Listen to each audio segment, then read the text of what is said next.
እስከ 12ኛ ክፍል ያሉ ተማሪዎች ከትምህርት ገበታቸው ይሰናበታሉ ተባለ። ማለት ትምህርት ደረጃቸው ከአንደኛ እስከ 12ኛ ክፍል የሆኑ ተማሪዎች ምንም አይነት ማህበራዊ ሚዲያ አካውንት እንዳይኖራቸው አዲስ ሕግ መውጣቱ ተሰምቷል።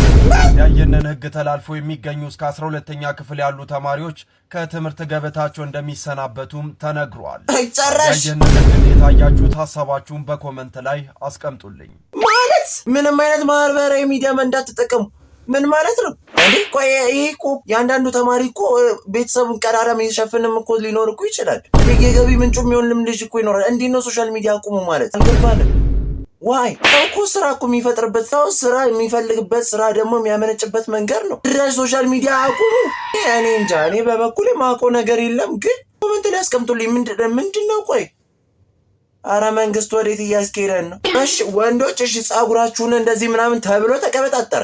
አሁን ደግሞ ጭራሽ ሶሻል ሚዲያ። እስኪ ወላ ተማሪ መቆጣጠር ከቻሉ እስኪ ሰየው ይሁንላቸው እስኪ